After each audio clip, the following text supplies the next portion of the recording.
প্রিয় উপস্থিতি, আমি শাফায়াতের আলোচনায় পরে যাচ্ছি। আপনাদেরকে নিয়ে একটা ঘটনা শোনাইয়া আমি আমার মূল আলোচনা কিয়ামতের মাঠে চলে যাব। কারণ আমার আলোচনাটা হলো কিয়ামতের মাঠ, সেই আলোচনায় আমি চলে যাব। কিন্তু একটা ঘটনা শোনাই। নবীর একজন সাহাবী ছিলেন, তার নাম সাঈদ ইবনে আমের রাদিয়াল্লাহু আনহু। হযরত ওমরের জমানা, তিনি সারা পৃথিবীর অর্ধ পৃথিবীর খলিফা ছিলেন।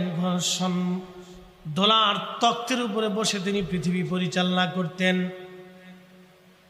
আলিশান কোনো প্রাসাদ তিনার ছিল না, বিরাট দামি গাড়ি বাড়িও তার ছিল না।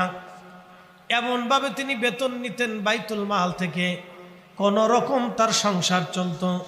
বর্ধিত টাকাও থাকতো না, যেই টাকা দিয়া হযরত ওমর রাদিয়াল্লাহু আনহু সন্তানের প্রয়োজনের ঈদের কাপড় কিনে দিবে, এমন টাকাও হযরত ওমরের জমা ছিল না। না না, আরো জোরে বলেন সুবহানাল্লাহ। এরকম নেতা দেশে আছে? জোরে কন, আসতে বলেন না, ভয় পাওয়ার কিছু নাই, জোরে বলেন। এরকম নেতা, এই জন্য আল্লাহ রাসূল বলেছেন আসহাবী কান্নুজুম। এই জন্য আল্লাহ রাসূল বলেছেন আল্লাহ আল্লাহ ফি আসহাবী, আল্লাহ আল্লাহ ফি আসহাবী। হে আমার উম্মত, তোমরা সাহাবীদের ব্যাপারে আল্লাহকে ভয় করো, আমার সাহাবীদের ব্যাপারে আল্লাহকে ভয় করো। লা তাত্তাখিদুহুম গারাদাম মিন বাদি। আমার ইন্তেকালের পরে আমার কোন সাহাবীকে তোমরা সমালোচনার পাত্র বানিও না, আমার কোন সাহাবীর দোষ তালাশ করিও না, আমার কোন সাহাবীর খুঁত তালাশ করিও না, আমার কোন সাহাবীর অপদস্থ অপনন্দমূলক কথা বক্তব্য দিও না, আমার কোন সাহাবীর বিরুদ্ধচারণ করিও না। একসাথে জোরে বলা যাবে আল্লাহু আকবার। প্রিয় মুসলমান, খুব মনোযোগ দিয়ে আমি আমার রসুলের বক্তব্য আপনাদের সামনে তুলে ধরলাম। এবার যদি আপনার বড় হুজুরের পছন্দ হয়, যদি মনে করেন আপনার রসুলের চাইতে আপনার বড় হুজুর বিরাট, তাহলে হুজুরের কথা মাইনা সাহাবীদের সমালোচনা করবেন। আর যদি বলেন না আমার রসুলের কথাই শিরোধার্য, সাবধান করে বলে দিয়ে যাচ্ছি, কোন সাহাবীকে সমালোচনা করে তো দূরের কথা, সাহাবীর সমালোচনা তো করে দূরের কথা, অন্তরের মধ্যেই খেয়ালও কখনো আনবেন না। কারণ এই কথাটা আল্লাহর নবী নিষেধ করে দিলেন, লা তাত্তাখিদুহুম গারাদাম মিন বাদি। আমার ইন্তেকালের পরে তোমরা আমার সাহাবীদেরকে সমালোচনার পাত্র বানায়ও না। একবার জোরে বলা যাবে কি মারহাবা। ফামান আহাব্বাহুম, আল্লাহ রাসূল আরো বাড়ায় বলতেছেন, ফামান আহাব্বাহুম ফাবিহুব্বি আহাব্বাহুম। কেউ যদি তাদেরকে ভালোবাসে, আমি রাসূলকে ভালোবাসা হয়ে যাবে। ওমান আবগাদাহুম ফাবিবুগদি আবগাদাহুম। কেউ যদি তাদেরকে কষ্ট দাও, তাদের সাথে দুশমনি করো, আমি নবীকে কষ্ট দেওয়া হবে, আমি নবীর সাথে দুশমনি করা হবে। কথা কি আমার না আল্লাহর নবীর? কথা কি হাশিমি হুজুরের না আল্লাহর নবীর? কথা কি আলা হযরতের না আল্লাহর নবীর? আল্লাহ রাসূলের। যার কদম মুবারকের জুতা, যার কদম মুবারকের জুতা যদি এক পাল্লায় দেন, যার কদম মুবারকের জুতা যদি জুতা মুবারক যদি এক পাল্লায় দেন, নবী রাসূল ব্যতীত সব মানব জাতিকে যদি আর এক পাল্লায় দেন, আমার রাসূল কারীমের জুতা মুবারকের ওজনের সমান হবে না।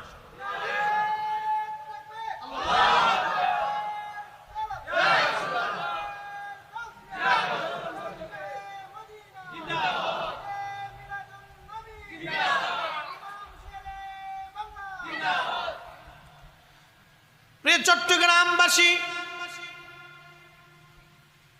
এটা কি কোন থানার ভিতরে পড়ছে?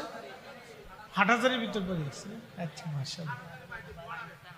হাটার বাইজিৎ থানার হাটহাজারী বর্ডার আর কি। আচ্ছা যাক, তাহলে অসুবিধা। চট্টগ্রাম কই শেষে বাইজিদের লোক কবে হুজুর আমরার নাম কইল না, আবার বাইজিদের কথা বললে হাটহাজারীর লোক হুজুর আমরার কথা কইল না।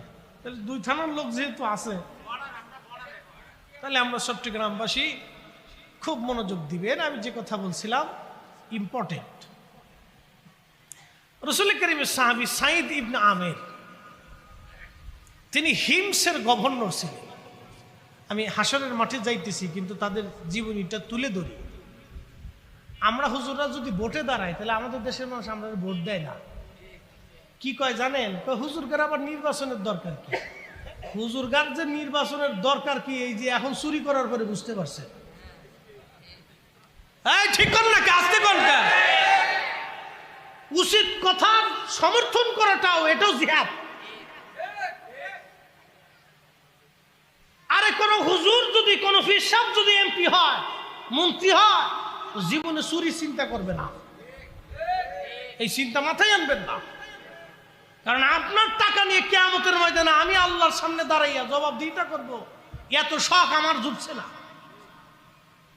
এত শখ আমার জুটছে না। এদেশের 18 কোটি মানুষের টাকা নিয়ে কিয়ামতের ময়দানে মামলার আসামি হব, এত শখ আলেম ওলামাদের হয় নাই।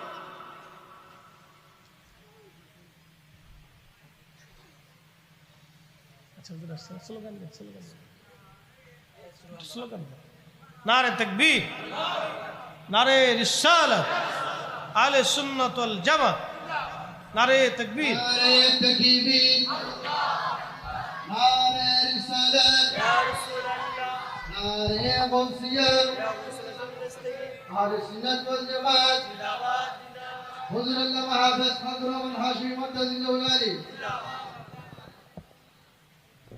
আমরা বসি ইনশাআল্লাহ, একসাথে বলি মারহাবা। প্রিয় মুসলমান,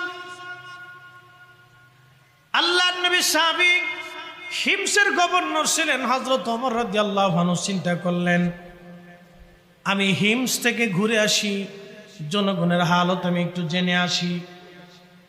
হিমসে যখন তিনি আসলেন তখন তিনি মসজিদে উপস্থিত হলেন। আগের গভর্নর আমির উমরা যারা ছিলেন তারা নামাজ পড়াইতেন। মসজিদের জুমাতে খতিব ছিলেন।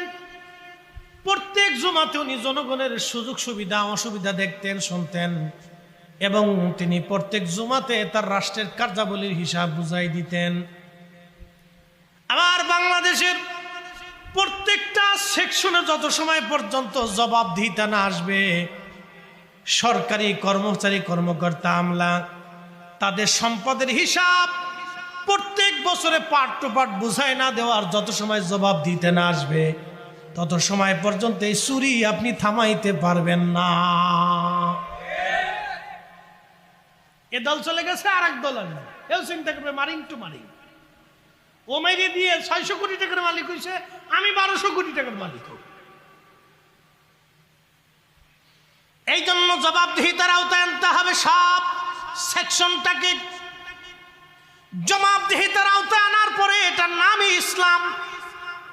হযরত ওমর রাদিয়াল্লাহু আনহু তিনি হিমসের জনগণকে ডাকলেন, মসজিদে উপস্থিত, জিজ্ঞেস করলেন, হে হিমসের বাসিন্দারা, তোমরা বলো, আমি যে গভর্নর তোমাদের জন্য নিযুক্ত করেছি তার সম্পর্কে তোমাদের অভিযোগ আছে কিনা? প্রকাশ্য তোমরা বলো। যদি অভিযোগ থাকে তাহলে এক্ষুনি তাকে আমি বহিষ্কার করে অন্য প্রশাসক দিয়ে আমি চলে যাব।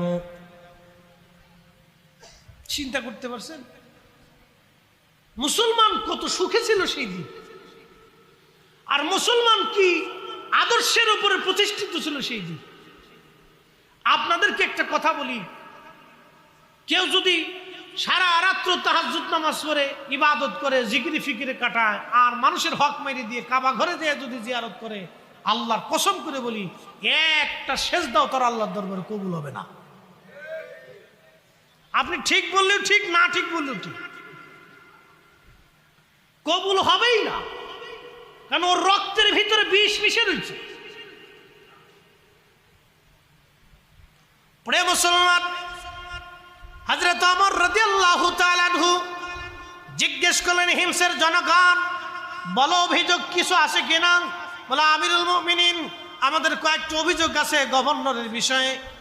হযরত ওমর চিন্তায় পড়ে গেলেন। সাঈদ ইবনে আমের রাসূল করিমের সাহাবী, নবী সাহাবীর বিরুদ্ধে অভিযোগ যদি হয় তাহলে তো পৃথিবীর ইতিহাস পাল্টে যাবে। চিন্তায় পড়ে গেলেন। তিনি বললেন, কি অভিযোগ বলো?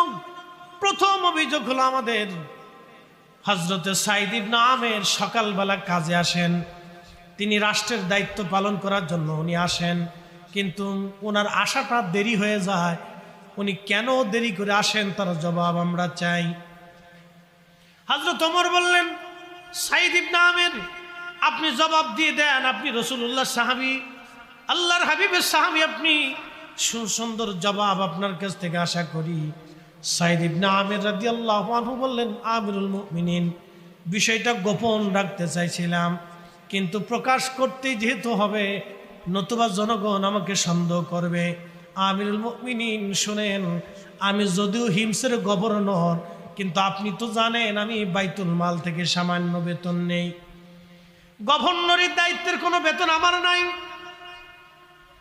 আমি অত্যন্ত হীন দরিদ্রতম জীবন যাপন করি। আমার বাড়িতে কোনো কাজের লোক নাই। আমি নিজে সকালবেলা বাড়িঘর পরিষ্কার করি, আমি নিজে আটা গুলাইয়া রুটি বানাইয়া সেই রুটি খেয়ে কাজবাজ সেরে তারপরে আসি। এই জন্য আমার দেরি হয়ে যায়। আমি ইচ্ছা করে দেরি করি না, আমার কাজের জন্য দেরি হয়ে যায়। একবার জোরে বলা যাবে কে মারহাবা? কি বুঝলেন? বাংলাদেশে এরকম একজন নেতা পাইছি, এটার নাম মাওলানা ভাসানী সাহেব। এই একটা নেতা ছিল আব্দুল হামিদ খান ভাসানী, আর যার পরে যাইছে সব খালি স্বার্থবাদী।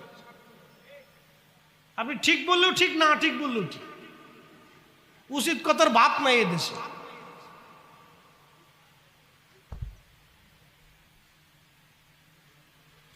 প্রিয় ভাইরা আমার, হযরত সাঈদ ইবনে আমের রাদিয়াল্লাহু আনহু, জনগণ বলতেছে, আমিরুল মুমিনিন, আরেকটা অভিযোগ আমাদের আছে। বলে, কি অভিযোগ? অভিযোগ হলো, আমরা দিনের ভাগে তাকে কাজে পাই, কিন্তু রাত্রিবেলা ডাকলে সে সাড়া দেয় না। রাতের বেলা ডাকলে সে সাড়া দেয় না, কারণ কি বুঝলাম না। লোকেরা বলল, এর প্রশ্নের জবাব আমাদেরকে দিতে হবে। হযরত ওমর বললেন, সাঈদ ইবনে আমের জবাব আপনি দিয়ে দেন। সাঈদ ইবনে আমের বলেন, হুজুর, আমি চাইছিলাম গোপন রাখার জন্য, কিন্তু গোপন আর রাখতে পারলাম না। আমি সারা রাত্র ভরে ভরে আল্লাহর ইবাদত করি, দিনের ভাগে মানুষের কাজ করি, আর সারা রাত্র আমি আমার মালিকের কাজ করি। একবার জোরে বলা যাবে কি সুবহানাল্লাহ? এরকম নেতা, এরকম প্রশাসক, গভর্নর, রাষ্ট্রপ্রধান একজন সারা দুনিয়া খুঁজে বের করে দেন ছিল।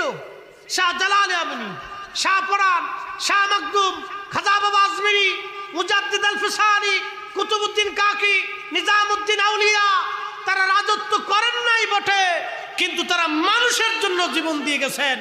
মানুষের জন্য, মানুষের মুক্তির জন্য সারা জীবন কষ্ট করে গেছেন। আরে শাহজালাল ইয়ামানি শুধু খানকার পীর ছিলেন না, উনি তলোয়ারও ধরেছেন এই জমিনে হক আদায় করার জন্য। কথা কোন ঠিক কিনা?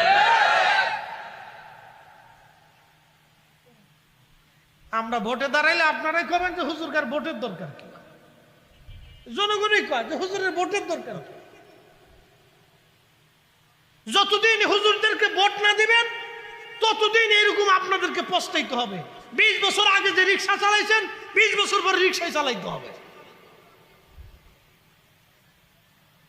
যতদিন হুজুরগারে ভোট না দিবেন ততদিন পর্যন্ত আপনাকে ওই বৃষ্টি নামলে ওই আপনার কি বলে চিটাগাং শহরে মাজা পর্যন্ত পানি বেঁধেই থাকে।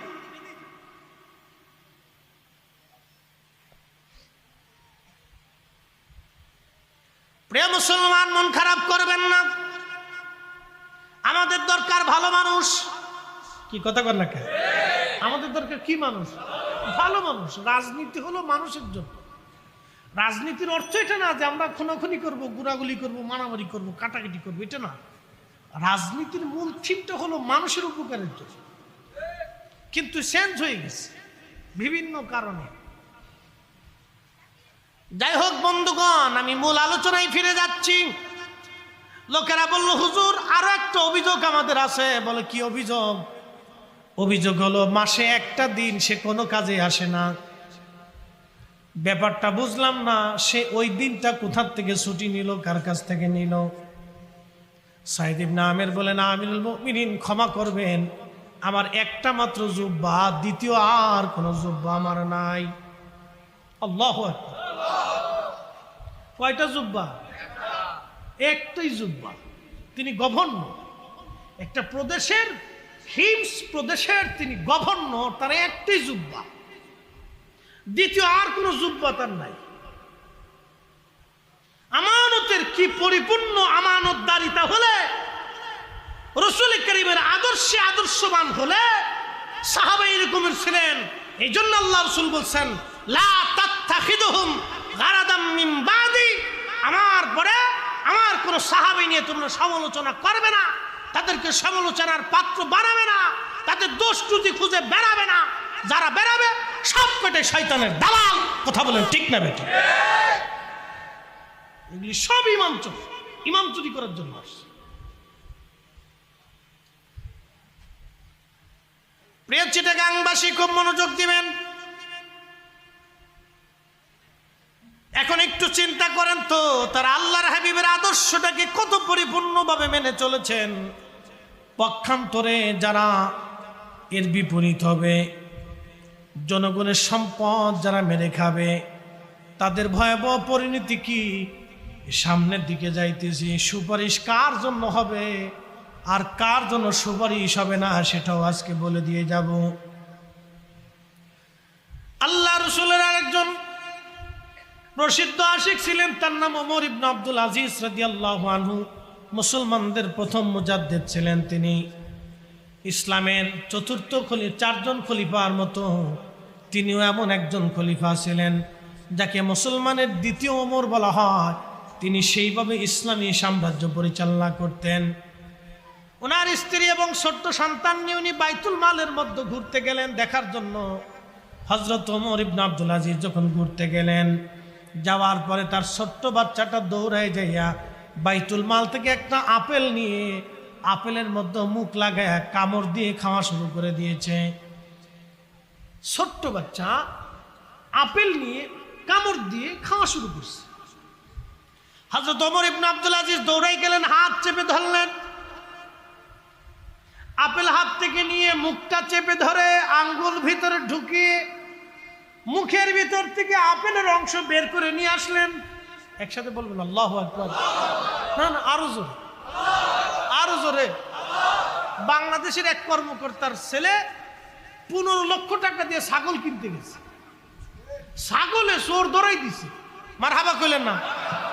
সে বেতন পায় মাসে 50,000, তার ছেলে ছাগল কিনতে যায় 15 লক্ষ টাকা দিয়ে, বাকি টাকা জিবরাইল আলাইহিস সালাম দিয়ে গেছে। হ্যাঁ, কত বড় চোরের চোর! এই জন্য আলেমদেরকে ভোট দিতে হবে। কথা কর না কাজ। আপনি জানেন আমার দেশের লক্ষ লক্ষ মা টাকার অভাবে ঠিক মতো ওষুধ কিনতে পারে না।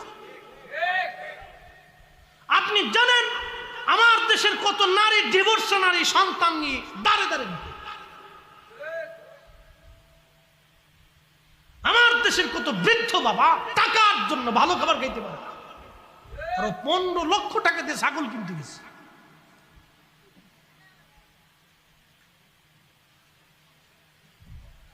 কর্মকর্তার ছেলে 1 কোটি টাকার গাড়িতে চড়ে, টাকা মনে হয় সব ফেরেশতারা দিয়ে গেছে। প্রিয় মুসলমান, এগুলি অন্যায়, এগুলি জুলুম। মানুষের সাথে জুলুম, গরিবের সাথে জুলুম, অভাবীর সাথে জুলুম, দুস্থের সাথে জুলুম, এতিমের সাথে জুলুম, বৃদ্ধ লোকের সাথে জুলুম, বৃদ্ধার সাথে জুলুম। আল্লাহর কসম করে বলি, এই জুলুম যারা করবে কিয়ামতের ময়দানে আমার রাসূলের সুপারিশ তাদের নসিবে হবে না, হবে না, হবে না। আসতেছি, হাসরের মাঠে চলে যাচ্ছি। হযরতে ওমর ইবনে আব্দুল আজিজের স্ত্রীর নাম ছিল ফাতেমা রাহিমাহুল্লাহ। তিনি বললেন, স্বামী আমার, ছেলেটা একটা না বুঝে আপেল খেয়েই ফেললো, কামড় দিয়ে মুখে দিয়েছে, আপনি মুখ থেকে বের করে নিয়ে আসলেন, আপনি কষ্ট না দিলেও তো পারতেন। তখন হযরত ওমর ইবনে আব্দুল আজিজ জবাব দিলেন, বিবি রে, আজকে আমার ছেলেটা বাইতুল মালে জনগণের সম্পদ খেয়ে ফেলে দিয়ে যাচ্ছে, আমি ওমর ইবনে আব্দুল আজিজ জীবন্ত বাধা প্রয়োগ করলাম না এই একটা আপেলের জন্য, কিয়ামতের ময়দানে আল্লাহর আদালতে জনগণের হিসাব নিয়ে আমি আল্লাহর আদালতের কাঠগড়ায় আসামি হয়ে দাঁড়াইতে পারবো না। ওই কষ্টের চাইতে আমার ছেলে কষ্ট পাক, তাতে আমার কোনো অন্তরে ব্যথা লাগবে না। ওই কষ্টের চাইতে এই কষ্টটা সহজ, কিন্তু হাসরের ময়দানের কষ্টটা বেশি ভয়াবহ হবে। একবার জোরে বলা যাবে কি আল্লাহু আকবার। ইসলাম মুসলমান চিনে দাও। আমরা হুজুরা ভোটে দাঁড়াইলে আপনি বলবেন যে হুজুরের আবার ভোটের দরকার, 500 টাকা না মারলে তো জীবনে ভোট দিবেন না, ঘরের ভিতরে মাল না দিয়ে আসলে ভোট দিবেন না। নির্বাচনের সময় খরচ করছে 50 কোটি, 5 বছর উসুল করে নিয়ে গেছে 500 কোটি। জানেন আপনার মাথার উপর কাঁঠাল কিভাবে ভেঙে খেয়েছে? আপনি ঠিক বললেও ঠিক, না ঠিক বললেও ঠিক, এটাই এত বছর ধরে হয়েছে। হুজুর আমি সত্য কথা বলতেছি, দুঃখের সাথে কথাগুলি আজকে বলতে হচ্ছে আমাদের। আমাদের জনগণ আমাদেরকে সারা জীবন ভুল দিচ্ছে, সারা জীবন আমাদেরকে ভুল দিচ্ছে।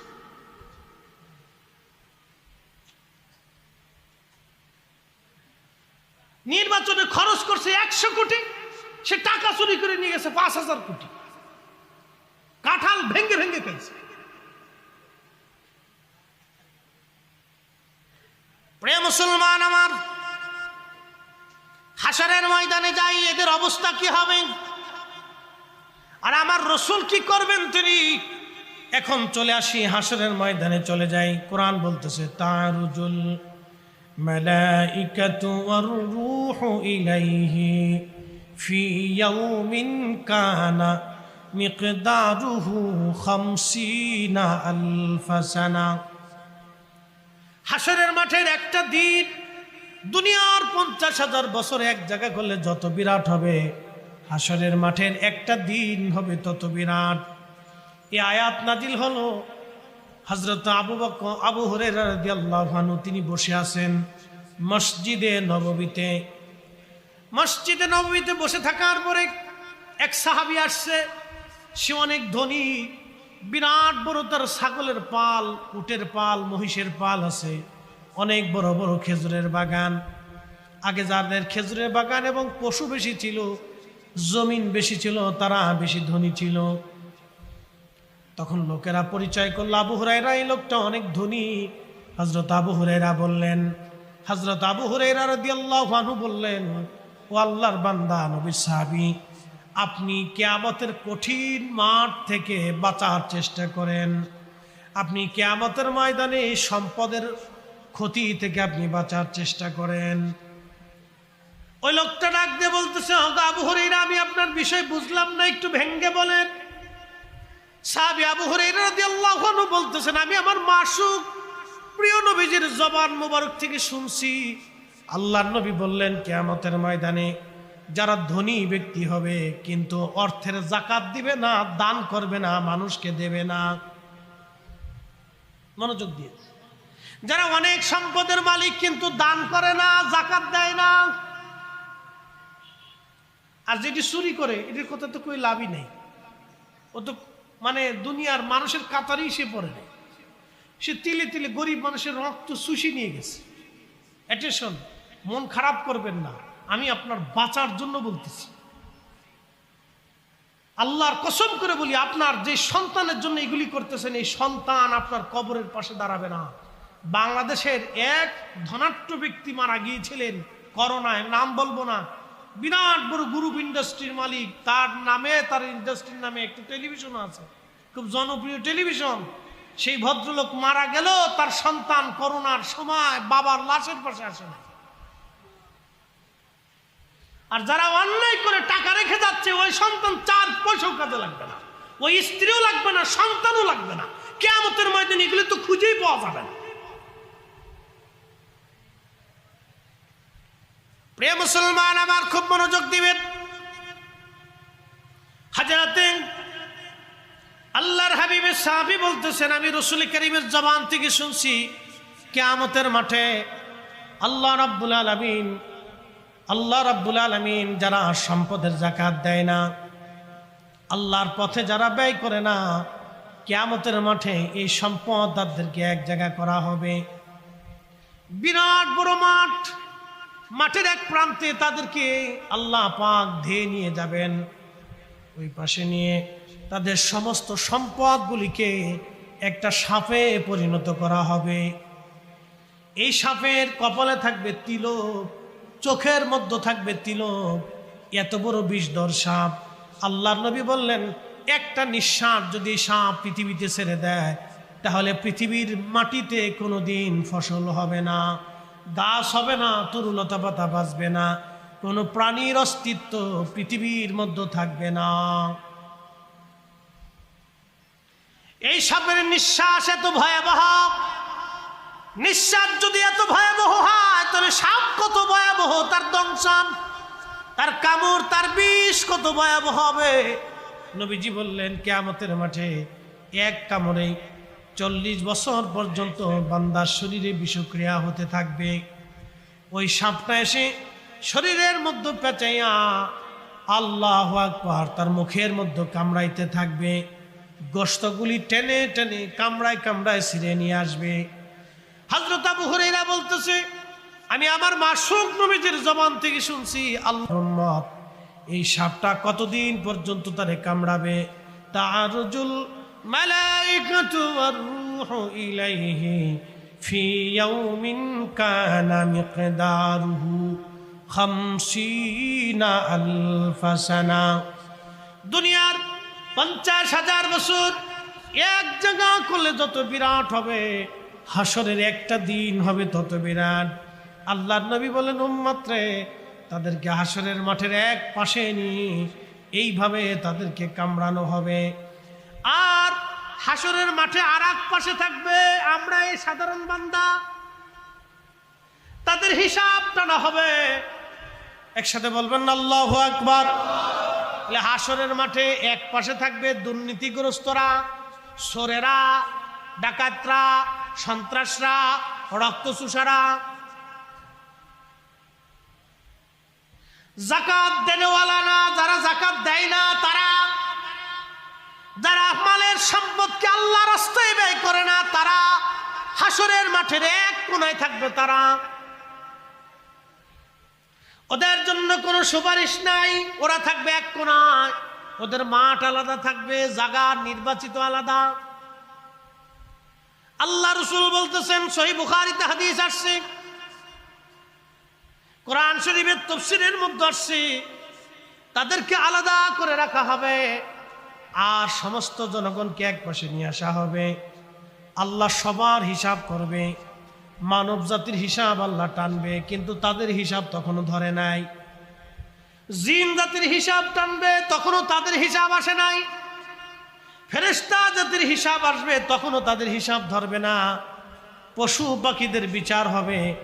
বলে, ফরিদে হুজুর, পশু পাখির বিচার কি? হ্যাঁ। আপনাদের গ্রামের নাম কি? খন্দকিয়া। উত্তর পাড়ার গরু দক্ষিণ পাড়ার গরুর বিরুদ্ধে বিচার দেবে রব। আমারে দক্ষিণ পাড়ার গরু মারছিল, গুতা মারছিল, আমারে কষ্ট দিয়েছিল। আল্লাহ আজকে হাসরের মাঠে বিচার চাই। দুনিয়াতে তো আমাদের কোনো আদালত ছিল না, আমরা দুনিয়াতে কোথাও বিচার দিতে পারি নাই। আজকে তুমি মালিক ইয়াউমিদ্দিন, বিচার দিনের মালিক আল্লাহ, তোমার কাছে আজকে ফায়সালা চাই। দক্ষিণ পাড়ার কুকুর উত্তর পাড়ার কুকুরের বিরুদ্ধে মামলা করবে, বিড়ালে মামলা করবে, ছাগলে মামলা করবে। আপনি অন্যায়ভাবে একটা কুকুরকে লাথি মারছিলেন, ওই কুকুর আপনার বিরুদ্ধে মামলা করবে। বুঝে যাবেন ওয়াজ। ওই কুকুর সেই দিন মামলা করবে, বাড়ির বিড়ালটারে খাবার দেন নাই, লাথি মেরে ফেলে দিয়েছেন, ওই বিড়াল মামলা করবে, আল্লাহ আমার খাবার দেয় নাই, লাথি মারছিল। আপনি গরুকে অন্যায়ভাবে পিটুনি দিয়েছেন, কাজ বেশি করাইছেন, মামলা করবে সে। কিয়ামতের ময়দানে পশু পাখিরা মামলা করবে। আল্লাহ রাব্বুল আলামিন সেই দিন পশু পাখিদেরও বিচার করবেন। সেই দিন আমার আল্লাহ সমানভাবে বিচারের ফয়সালা দিয়ে দিবেন। কিন্তু বিচার হওয়ার পরে পশু পাখিরা, মানব আর জিন, ফেরেশতা ছাড়া সবাই মাটি হয়ে যাবে।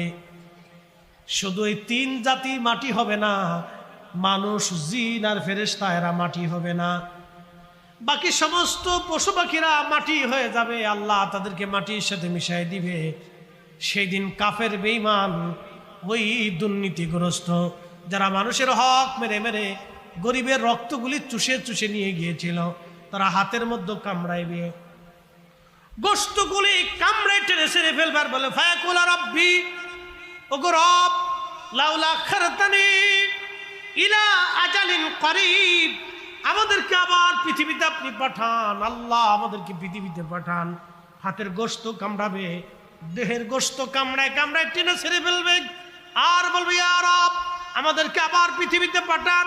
ফাসাদদাকা, বেশি বেশি করে তোমার পথে আমরা দান করব। ওয়া কুম মিনাস সলিহিন, সলিহিন নেককারদের, তোমার বন্ধু পেয়ারাদের অন্তর্ভুক্ত হয়ে আসবো। আল্লাহ আমরা নামাজি হব, চুরি বাটপারি করব না। আল্লাহ মানুষের হক আর মারব না, গরিবের হক মারব না, এতিমের হক মারব না, অসুস্থর হক মারব না, বৃদ্ধের হক মারব না, বৃদ্ধার হক মারব না। আল্লাহ আমরা সাদকা দিব, দান করব, আর সলিহিনদের অন্তর্ভুক্ত হব।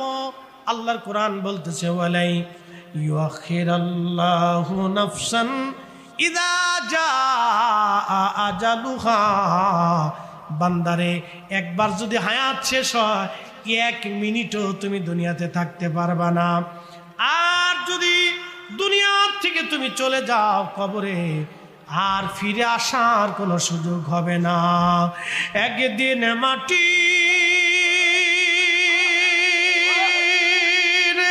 ভিতরে হবে ঘরে, মন আমার কেন বান্ধ দালান ঘর, মন আমার কেন বান্ধ দালান ঘর। কষ্ট হচ্ছে আপনাদের? কথা কি বোঝা যায়? বুঝতে হবে আমাদেরকে। আমাদের প্রত্যেকটা মুসলমানকে এগুলি যদি বুঝতে পারি, তাহলে আমরা আগামীতে ভালো মানুষকে নির্বাচন করব। সে আলেম হোক, জেনারেল হোক, তাকে সৎ হতে হবে, ভালো ব্যক্তিত্ব হতে হবে। কি কথা কর না কেন? ভালো একজন ব্যক্তিত্বকে আমাদেরকে শনাক্ত করতে হবে, যে আমাদের লিডার বানাইতে হবে তাকে। তাহলে আবার 20 বছর আমাদেরকে পস্তাইতে হবে, আবার পস্তাইতে হবে। যে রিক্সা চালায় সে রিক্সাই চালাবে, যে দিন মজুরি করে সে দিন মজুরি করবে, যে কামলা সে কামলা, সে ভিক্ষা করেছে ও ভিক্ষাই করতে থাকবে।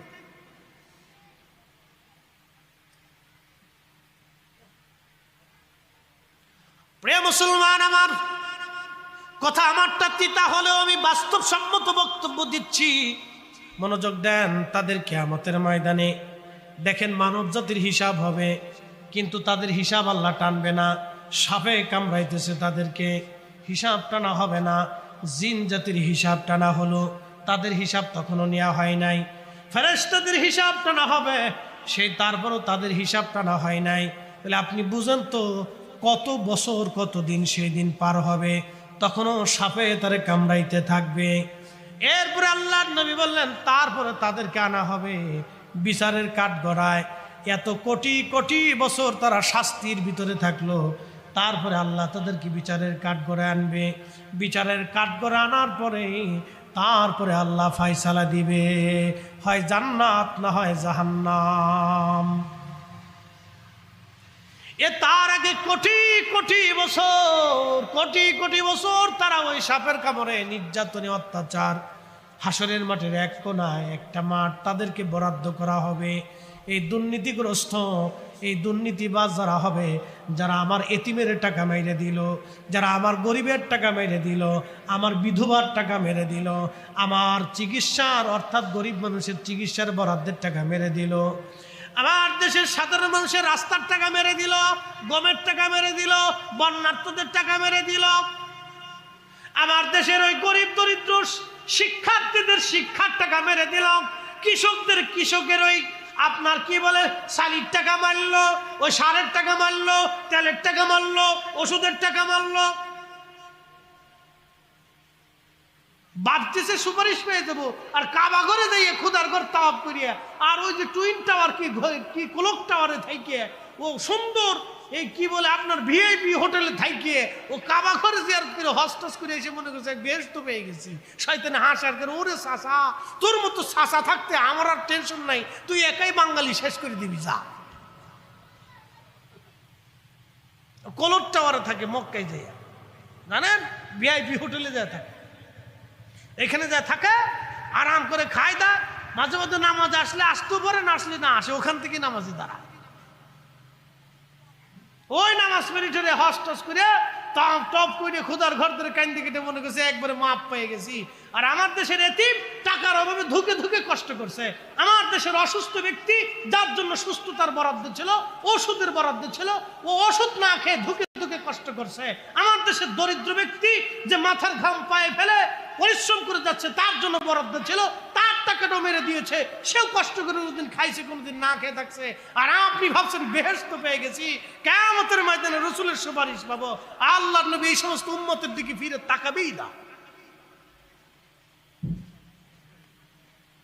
ফিরে তাকাবেই না কিয়ামতের ময়দানে।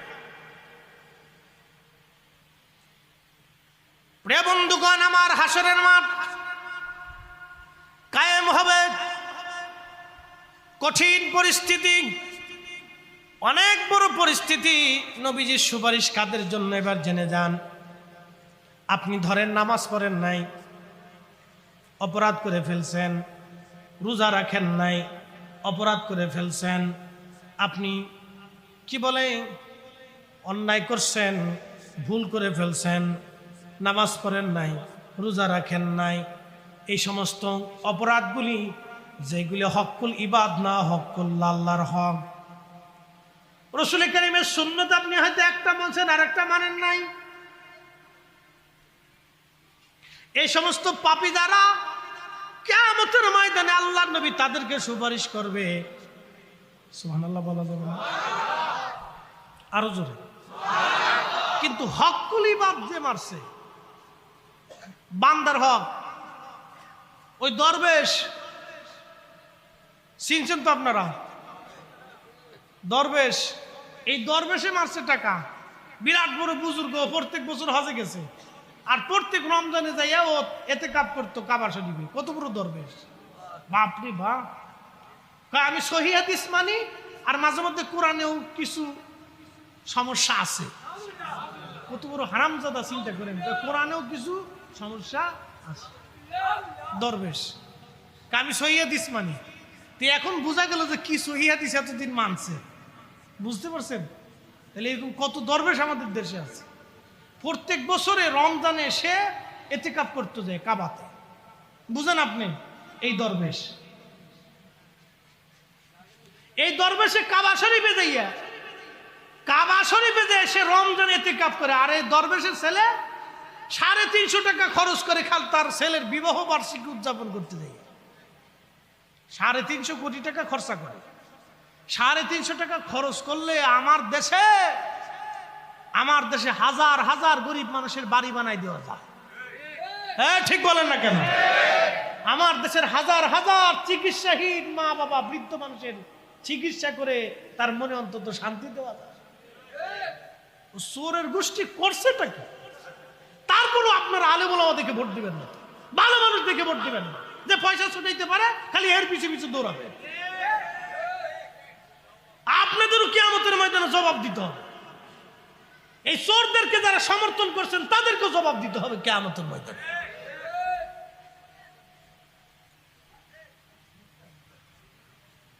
প্রিয় উপস্থিতি, খুব মনোযোগ দিবেন। আল্লাহর নবী কিয়ামতের ময়দানে, আল্লাহ রাব্বুল আলামিন বিচার কার্য তখনও শুরু করেন নাই। হাসরের ময়দানের প্রাথমিক সময় আল্লাহর কাহানিয়াত এসে গেল। আল্লাহ বিরাট বড় শক্ত হয়ে গেলেন। আল্লাহ এখন বুক মেজাজি, আল্লাহ পাক রুদ্র হয়ে গেছেন, একেবারে রাগ। সৃষ্টির প্রতি আল্লাহ বিরাট বড় রাগ। হাই হাই কাহারিয়াত এসে গেল। সৃষ্টির প্রতি আল্লাহ মায়ার নজরে তাকান না, বিরাট রাগ করে বসেন আল্লাহ। এরকম বহুদিন পার হয়ে গেল। সূর্য মাথার উপরে আঘাত, দুঃখিত 1 থেকে 2 কিলোমিটার। সূর্যের উত্তাপ বর্তমানে পৃথিবীতে যে সূর্য 200 কোটি ডিগ্রি সেলসিয়াস, সূর্যের ভিতরে বাবা ঘন্টায় 1 লক্ষ কিলোমিটার বেগে শুধু আগুনের ঝড় হতে থাকে। এই সূর্যটাকে জ্বালানোর জন্য আমার আল্লাহ ফেরেশতারা প্রত্যেক দিন হাজার হাজার বিলিয়ন ট্রিলিয়ন অগণিত কোটি টন গ্যাস নিক্ষেপ করেন সূর্যটাকে জ্বালানোর জন্য। আবার সূর্য যখন বেশি উত্তাপ হয়ে যায়, ফেরেশতারা আবার বরফ নিক্ষেপ করেন এই সূর্যটাকে ঠান্ডা বানানোর জন্য।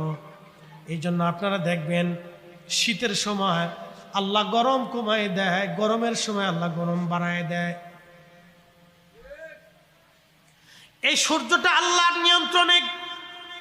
যদি পৃথিবীতে আলো না আসতো, একটা উদ্ভিদ প্রাণী পৃথিবীতে বাঁচত না, মানব জাতির অস্তিত্ব সৃষ্টির মধ্যে পৃথিবীর মধ্যে থাকতো না। এই সূর্যটা এখন 200 কোটি ডিগ্রি সেলসিয়াস, মাত্র 12 থেকে 13,000 ডিগ্রি সেলসিয়াস তাপমাত্রায় এই লোহাটা গলে পানির মতো হয়ে যায়। সেখানে সূর্য 200 কোটি, তার মানে সূর্যটাকে যদি নিচে দিয়ে দেওয়া হয় পৃথিবী তামা হয়ে যাবে। এই সূর্যটা সেই দিন থাকবে হাসরের মাঠে 1 থেকে 2 কিলোমিটার মাথার উপরে। আল্লাহ সেই দিন সূর্যের উত্তাপে মানুষ পুড়ে যাবে না, মিসমার হয়ে যাবে না, কিন্তু মানুষের শরীর থেকে ঘাম বের হতে থাকবে।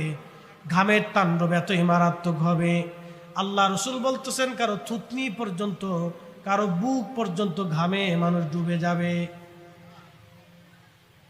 পানির তৃষ্ণায় হাউজে কাউসার ছাড়া হাসরের মাঠে আর কোনো পানি থাকবে না। এটা কিন্তু চট্টগ্রাম শহরের মতো ছোট্ট কোনো শহর না। পৃথিবীর আদম আলাইহিস সালাম থেকে কিয়ামত পর্যন্ত যত মানুষ সব ওই মাঠে দাঁড়াবে। সৃষ্টির সমস্ত ফেরেশতারা এক মাঠে দাঁড়াবে, সৃষ্টির সমস্ত জিন জাতি এক মাঠে দাঁড়াবে, সৃষ্টির সমস্ত প্রাণী আল্লাহর আদালত ওই মাঠে দাঁড়াবে। তাহলে মাঠটা কত বিরাট হবে একটু চিন্তা করেন, কত বিরাট মাঠ। এই জন্য আল্লাহ বলেন অবিল আখিরাতিহুম ইউকিনুন, যারা আখিরাতের প্রতি বিশ্বাস স্থাপন করে তারা মুমিন। আপনি যে দুনিয়ার জগতে মাত্র 60 বছর বাঁচেন, এই দুনিয়াতে একবারে সামান্য সময়, কিন্তু হাসরের মাঠটা হবে দুনিয়ার 60 বছর না, দুনিয়ার 50,000 বছর যত বড়, হাসরের একটা দিন হবে তত বড়। সেই দিনের হাজার হাজার বছর পার হবে। এবার তাহলে বুঝলেন কত বিরাট হবে সেই আখিরাতের জিন্দেগি। আমি যে ওয়াজ করছি, বাড়ি যেয়ে এটা গবেষণা করবেন। গবেষণা যদি করেন, ফিকির যদি করেন, চিন্তা যদি করেন, তাহলে আপনি আমার ওয়াজের সার্বমটা বুঝতে পারবেন। আর যদি বাড়িতে চিন্তা না করেন তো অসুবিধা নেই, বেচিন্তা হয়ে ঘুমাবেন, সকালবেলা আবার সে অপরাধী হবে, ফজরের নামাজ কাজাই হবে, সে অন্যের মাল কেড়ে নেওয়ার ধান্দায় চিন্তা মগজ আসবে, মিথ্যা বলার প্রবণতা থাকবে, স্ত্রীর সাথে ঝগড়ার প্রবণতা হবে, সন্তানের হক নষ্ট করার প্রবণতা হবে, আর একজনের জমিন মেরে খাওয়ার ধান্দা থাকবে যদি চিন্তা না করে না। সেই হাসরের মাঠে আল্লাহর কাহারিয়াত, সমস্ত মানব জাতি দৌড়ে আদম শফিউল্লাহর কাছে। আদম শফিউল্লাহ আলাইহিস সালাম, আপনি আবুল বাশার, আল্লাহ অনেক বড় আদর করে আপনাকে সৃষ্টি করলেন, আপনি আল্লাহর কাছে যান। আল্লাহর কাহারিয়াত বড় মজবুত, আর আমাদের সহ্য হয় না। পানি তৃষ্ণায় জিহ্বা আজকে বের হয়ে গেছে। আদম গো, ক্ষুধার দরবারে যায় আপনি আমাদের জন্য কথা বলেন, সুপারিশ করেন। আদম আলাইহিস সালাম বলবেন না, এই বিষয়ে আজ আমি অপারগ। তোমরা অন্য কোন নবীর কাছে যাও।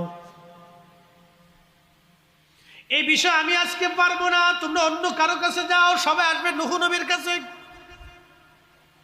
আপনি শরীয়তের পিতা, তিনিও একই বলবেন আমি অপারগ এই বিষয়ে। আল্লাহর কাহারিয়াত, আল্লাহকে সন্তুষ্ট করা, রাজি করা আমি নূহ আলাইহিস সালামের পক্ষে এই মুহূর্তে সম্ভব না, তোমরা অন্য কারো কাছে যাও। সবাই দৌড়াইয়া হযরত দাউদ আলাইহিস সালামের কাছে আসবে। দাউদ, আল্লাহ আপনাকে মুজিজা দিয়েছিলেন, আপনাকে জবুর দিয়েছিলেন, আল্লাহ আপনাকে সম্মানিত করেছিলেন, আপনি যান। দাউদ আলাইহিস সালাম বলবেন না, আমি ওই বিষয়ে অপারগ, আমি পারতাম না, অন্য কারো কাছে যাও। দৌড়ে আসবে ইব্রাহিম খলিলুল্লাহর কাছে। ইব্রাহিম, আপনি তো আল্লাহর খলিল, আপনি একটু আল্লাহকে সন্তুষ্ট করে নাস। ইব্রাহিম আলাইহিস সালাম বলবেন আমি খলিল হতে পারি, কিন্তু এই বিষয়ে আমি অপারগ, তোমরা অন্য কারো কাছে যাও। মূসা আলাইহিস সালামের কাছে আসবে। মূসা, আপনি তো কালিমুল্লাহ ছিলেন, আল্লাহর সাথে কালাম বিনিময় করতেন, আজকেও আপনি যান, আল্লাহর সাথে কালাম করেন, কথা বলেন। আমরা হাসরবাসী বড় অসহায়, আল্লাহর কাহারিয়াত বড় মজবুত, আমাদের আর সহ্য হচ্ছে না এই শাস্তি, আপনি একটু যান। আল্লাহু আকবার। সেই দিন মূসা আলাইহিস সালাম বলবে আমি এই বিষয়ে অপারগ, আমি আল্লাহর সাথে আজকে কালাম করতে পারবো না, তোমরা যাও অন্য কারো কাছে। দৌড়ে আসবে ঈসা রুহুল্লাহর কাছে। ঈসা গো, আল্লাহ আপনাকে রুহুল্লাহ বানিয়েছিল, আপনি যান আল্লাহর দরবারে, আপনি আল্লাহর কাছে যান। ঈসা নবী বলবে দেখো, আজকে হাসরের ময়দানে সব নবীরা অপারগ হবে, কিন্তু একজন আজ আল্লাহর সাথে কথা বলতে পারবে। আমি ঈসা নবী, নবী হওয়া সত্ত্বেও যেই নবীর উম্মত হয়েছিলাম, তিনি আখিরি নবী, রাহমাতুল লিল আলামিন। চিৎকার মেরে বলেন ইয়া রাসূলুল্লাহ। শ্রেষ্ঠ নবী দিলাম রে তরিয়ে নিতে রোজ হাসরে। আল্লাহু আকবার। শ্রেষ্ঠ নবী দিলাম রে তরিয়ে নিতে রোজ হাসরে, পথ না ভুলি তাই তো দিলে, পথ না ভুলি তাই তো দিলে, পাক কোরআনের বাণী খুদা তোমার মেঘের বাণী। সুন্দর ফুল সুন্দর ফল, মিঠা নদীর পানি, খুদা তোমার মেঘের বাণী। তুমি কতই দিলে রতন, ভাই বারাদার পুত্র স্বজন, খুদা পেলি অন্ন জুগাও, মানি চাই না মানি, খুদা তোমার মেঘের বাণী। বোঝা যায়? ঈসা নবী বলবে, ঈসা আলাইহিস সালাম বলবে যাও চলো তার কাছে। সমস্ত হাসরবাসী দৌড়ে আসবে, আল্লাহর হাবিবের সামনে দাঁড়ায় দাঁড়ায় কাঁদতে থাকবে। একসাথে বলবেন আল্লাহু আকবার। আবু বকর, ওমর, উসমান, আলী, তালহা, জুবাইর, আব্দুর রহমান ইবনে আউফ, সাদ বিন জুবাইর, সাদ বিন আবি ওয়াক্কাস, আবু উবাইদা ইবনে জাররাহ এবং ইমাম আবু হানিফা, আবু শাফি, ইমাম মালিক, ইমাম হাম্বলি, হুজুর গাউসে বাগ, খাজা মাইনুদ্দিন চিশতি, আজমিরি, সানজারি, বাহাউদ্দিন নাশবন্দি, বুখারী, মুজাদ্দিদ আল-ফাসানি, সার মাযহাব, সার তরিকা, ওলি আল্লাহ, গাউস, কুতুব, মুজাবা, নকওয়া, আখির আবদাল, সবাই আল্লাহর নবীর সামনে দাঁড়া কানবার বলবে ইয়া রাসূলুল্লাহ, হাসরবাসী বড় কষ্টের মধ্যে আছে নবী গো, আপনার উম্মত বড় কষ্টের মধ্যে আছে। এই উম্মতগুলির চোখের পানি দেখার সঙ্গে সঙ্গে আমার নবীর রহমতের দরিয়ে জোশ লেগে যাবে। আল্লাহর নবী ডাক দিবে, উম্মত দাঁড়াও, হ্যাঁ আমি আজকে আল্লাহর সাথে কালাম করব, হ্যাঁ আমি আল্লাহর সাথে আজকে কথা বলবো, তোমরা দাঁড়াও, আমি আল্লাহর দরবারে যাইতেছি। আল্লাহর নবী দৌড়াইয়া আরশে মুআল্লার সামনে যাইয়া খুদার কুদরতি কদমের সামনে সেজদায় পড়ে যাবে। আল্লাহর নবী বলতেছে, উম্মত, আল্লাহ আমার কলবের ভিতরে এমন হামদের বাক্যগুলি ঢুকাই দিবে, আমি এত প্রশংসা আল্লাহর করতে থাকবো।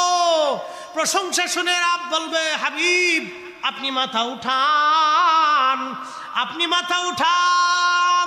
আমি বলবো, ইয়া রব হাবলি উম্মতি, আল্লাহ আমার উম্মত গুনাহ করে ফেলছে, ইয়া রাব্বি হাবলি উম্মতি, আল্লাহ আমার উম্মত গুনাহ করে ফেলছে। আল্লাহ ডাক দিবে, হাবিব মাথা উঠান, কাদার জন্য হাসরের মাঠ আমি কায়েম করি নাই। ইয়া রাসূলুল্লাহ আপনি মাথা উঠান, আর আপনি কাঁদবেন না।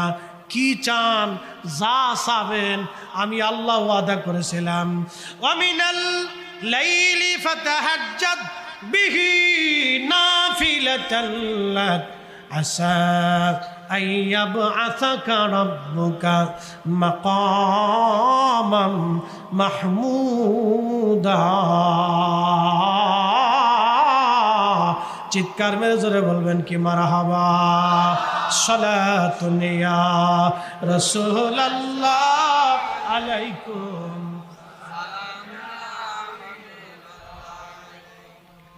সালাতুন ইয়া রাসূলুল্লাহ আলাইকুম, সালামুন ইয়া হাবিবাল্লাহ। বন্ধু আমি তো ওয়াদা করছি আপনাকে মাকামে মাহমুদ ওয়ালা বানাবো। আল্লাহু আকবার। যা কাউকে দেই নেই আর কাউকে দেব না। হাসরের মাঠে আমি রব মালিক ইয়াউমিদ্দিন, আপনি নবী আশ-শাফিউল মুজনিবিন।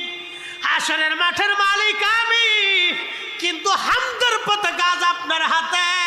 হাসরের মাঠের মালিক আমি, কিন্তু সুপারিশের পতাকা মাকামে মাহমুদ ওয়ালা আপনি নবী নিজে। আমি আরশে ওয়ালা, আপনি মাকামে মাহমুদ ওয়ালা। আমি বিচার দিবসের মালিক আর আপনি শাফিউল মুজনিবিন। আমি রব্বুল আলামিন, আপনি রাহমাতুল লিল আলামিন।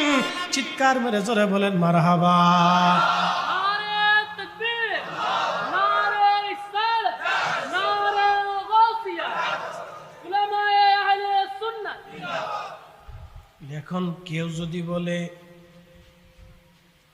কোন দলের লোকেরা যদি বলে, কোন গোষ্ঠীর আকীদা যদি হয়, কিয়ামতের ময়দানে রাসূল নিজের চিন্তায় পেরেশান,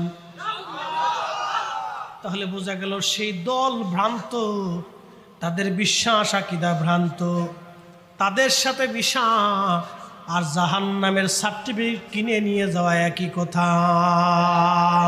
কথা বলে আপনাকে ঈমান আকীদা বুঝে কবরে যেতে হবে, যে না আহলে সুন্নাত ওয়াল জামাতের কোনো বিকল্প। একসাথে বলেন, বিকল্প, বিকল্প, বিকল্প হতে পারে একটাই মাত্র নাজি দল, আহলে সুন্নাত ওয়াল জামাত।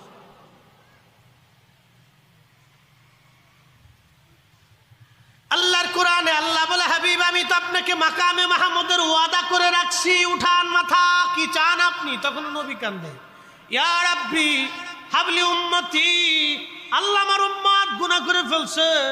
আল্লাহ ডাক দিবে, হাবিব আপনি যান, মাথা উঠান, আপনার পছন্দ অনুযায়ী আপনি যাকে সুপারিশ করবেন, যাকে ক্ষমা করতে বলবেন, আমি আল্লাহ আজকে তাকে ক্ষমা করে দেব। না না হয় না, আরো জোরে বলেন। শ্রেষ্ঠ নবী দিলাম রে তরিয়ে নিতে রোজ হাসরে, শ্রেষ্ঠ নবী দিলাম রে তরিয়ে নিতে রোজ হাসরে, পথ না ভুলি তাই তো দিলে পাক কুরআনের বাণী, খুদা তোমার মেহেরবানি।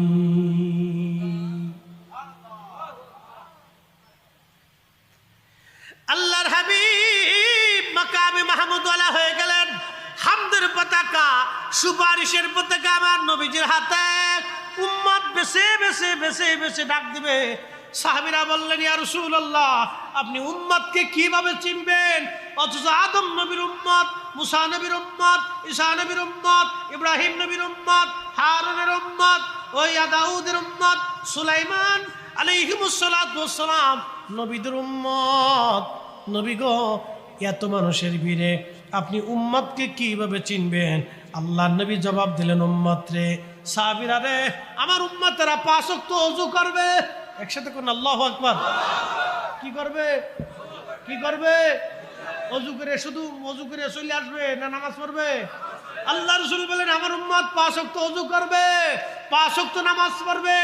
ওই ওযুর চিহ্নগুলি ওযু করার কারণে, সাজদা দেওয়ার কারণে, নামাজের কারণে তাদের চেহারায়, ওযুর জায়গায় নূর চমকাইতে থাকবে। কি চমকাবে? ওই নূর চমকানো দেখে আমি আমার উম্মতকে টেনে টেনে টেনে টেনে নিয়ে আসবো। সুবহানাল্লাহ বলা যাবে? বলে আপনারা বলেন, যে ব্যক্তি অরিজিনাল নামাজি সে কি এতিমের হক মারতে পারে? যে ব্যক্তি অরিজিনাল নামাজি সে গরিবের রক্ত চুষতে পারে? হ্যাঁ, ভোট বাইসে বাইসে দিয়ে, মাল খাইয়ে ভোট দিয়ে না, বাংলা ওয়াজ করে দিলাম, কিয়ামতের ময়দানে আপনাকেও দাঁড়াইতে হবে।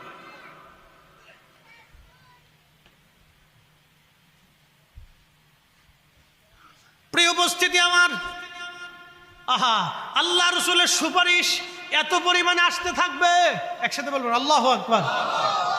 সহিহ মুসলিমের কিতাবুস শাফার ভিতরে আসছে এত পরিমাণে সুপারিশ। নবীজি বলতেছেন, আমি এত পরিমাণে সুপারিশ করব, যাকে চাবো আল্লাহ তাকে মাফ করবে, আমি যাকে চাবো আল্লাহ তাকে মাফ করবে।